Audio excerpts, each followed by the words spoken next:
Hello and welcome back to another video. In this problem, we're told that 3 colonies of insects were each treated with a different pesticide over an 8-week period to test the effectiveness of the 3 pesticides. Colonies A, B, and C were treated with pesticides A, B, and C respectively.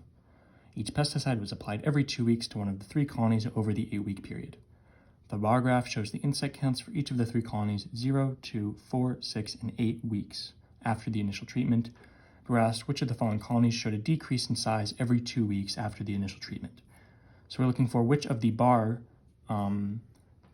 sections, whether it's the lightly shaded A, the dotted B, or the darkly shaded C, decreased every 2 weeks.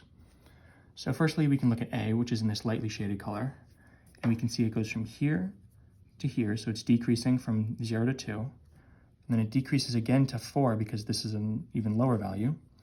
Then 4 to 6, it's a little difficult to see, but it is a decrease from 4 to 6. It's very slight, but it's still decreasing, and then it decreases even further into 8. So colony A goes from this value to this value to this value to this value to this value. It's decreasing the entire way. So colony A, the statement we're looking for is correct. Colony B, from 0 to 2, there's a definite decrease.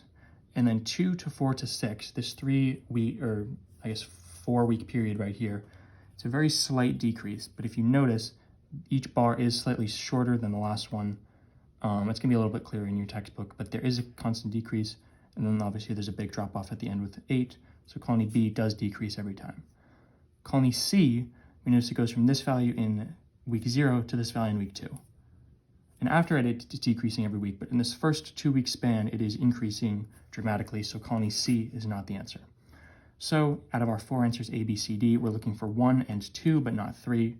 Lines up with C, 1 and 2 only. C is your final answer. As always, thank you for liking and subscribing, and I'll see you in the next video.